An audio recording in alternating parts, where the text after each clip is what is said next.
जय श्री राधे। पूज्य श्री सद्गुरुदेव भगवान के चरणों में प्रणाम। पूज्य श्री भाई जी के जीवन की कुछ अंतरंग बातें। एक साधक ने पूज्य भाई जी से पूछा, मन में अभिमान आए तो उसके लिए क्या करें भाई जी? भाई जी कहते हैं, हमेशा अपने से ऊंचे वाले को देखें और भगवान से सुरक्षा के लिए प्रार्थना करें। साधक ने कहा, साधन पथ पर कुछ दिन चलने पर जो सफलता मिलती है उसको बतला दिया जाता है तो प्रगति बंद हो जाती है। यह कैसे हो जाता है? भाई जी कहते हैं, यह तो सत्व, रज और तम गुणों के बढ़ने घटने पर होता है। दूसरों को बतलाते समय यदि अपने को ऊंचा दिखलाने का भाव हो तब तो रुकावट आ ही जाती है। हाँ, परस्पर सच चर्चा के रूप में बतलाया जाए तो उससे रुकावट नहीं आती। साधक ने कहा, बताते समय यह भाव तो मन में आ ही जाता है कि मेरा ठीक चल रहा है और दूसरे का भली प्रकार से नहीं चलता। भाई जी कहते हैं, ऐसी बात मन में आवे तब भी यह माने कि मेरे जीवन में साधन भजन उनकी कृपा से ही ठीक चल रहा है और दूसरों के जीवन में भी उनकी कृपा से चलेगा। अपने भीतर यदि अभिमान की वृत्ति जग जाए तो रास्ता रुक जाता है। साधक ने कहा, समर्पण की बात सुनने में बहुत अच्छी लगती है। पूरा समर्पण कैसे हो? भाई जी कहते हैं, समर्पण की बात सर्वोत्तम है ही, पर समर्पण सरल भी है और कठिन भी। सरल तो इसलिए है कि इसमें कुछ करने की ज़रूरत नहीं है। कठिन इसलिए है कि इसमें सब विश्वासों को छोड़ना पड़ता है। असली समर्पण तो विश्वास का ही होता है। यह विनती रघुवीर गुसाई, और आस विश्वास भरोसो, हरो जीव जड़ताई। फिर तो वे सारा भार स्वयं वहन करने के लिए तैयार हैं। तेषाम नित्य भिक्तानाम योगक्षेमम वहाम्यहम्।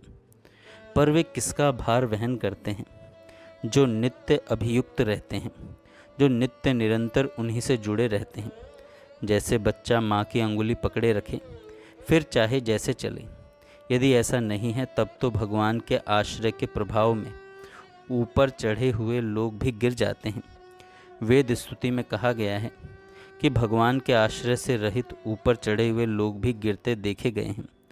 ते पाई सुर दुर्लभ पदातपि परत हम देखत हरि। असली समर्पण किया नहीं जाता, वह तो होता है। अपनी तरफ से पूरी तैयारी रखें, फिर वे अपने आप ही स्वीकार कर लेते हैं।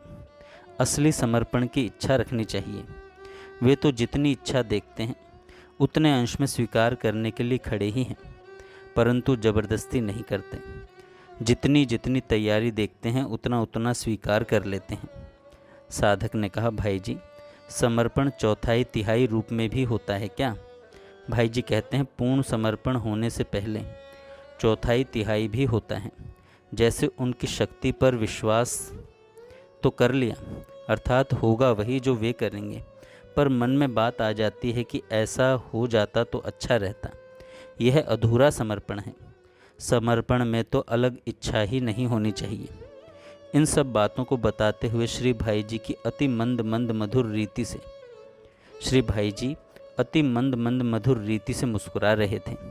उस मधुर मुखाकृति की याद आते ही मन किसी और ही दिव्य धरातल पर विहरण करने लग जाता है।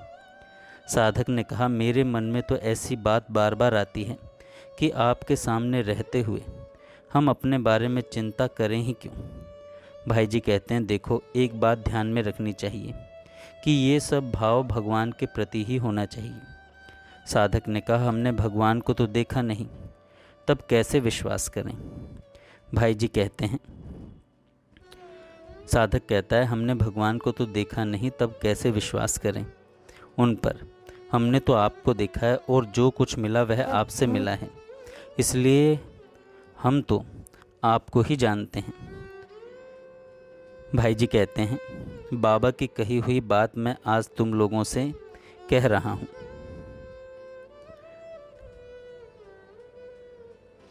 बाबा ने जो बात कई लोगों को एकांत में कही थी, उनके उस कथन के अनुसार जिनको इस ढांचे में नील सुंदर नहीं दिखते, उनकी आंखों में दृष्टि नहीं। इस ढांचे में भगवत भाव तो किया जा सकता है और इसमें न कोई आपत्ति है और न कोई आपत्ति उठाई जा सकती है, पर इस ढांचे को श्री कृष्ण मानना ठीक नहीं। ऐसी मान्यता सर्वथा हानिकारक है। ऐसा मानने से इस ढांचे के गिरने के बाद तुम लोग अपने को निराश्रित मानने लग जाओगे। ढांचा तो एक दिन गिरेगा ही। भगवत भाव यदि सच्चा और सही स्तर का होगा तो ढांचा गिरने के बाद में भी भगवान इस रूप में आकर संभालते रहेंगे। बाबा तो कहा करते हैं कि हनुमान प्रसाद तो कभी का मर चुका। इस ढांचे के अंदर तो भगवान श्री कृष्ण क्रियाशील हैं और यह ढांचा श्री कृष्ण के संकल्प से ठहरा हुआ है। जिस क्षण उन्होंने संकल्प संवरण किया कि उसी क्षण यह ढांचा गिर जाएगा। एक उदाहरण से यह बात समझ में आ सकती है। अर्जुन का रथ तो भीष्म पितामह के बाणों से न जाने कब का जल चुका था। भीष्म पितामह के आहत होने के बाद कई दिनों तक भगवान श्री कृष्ण के संकल्प से वह रथ टिका रहा।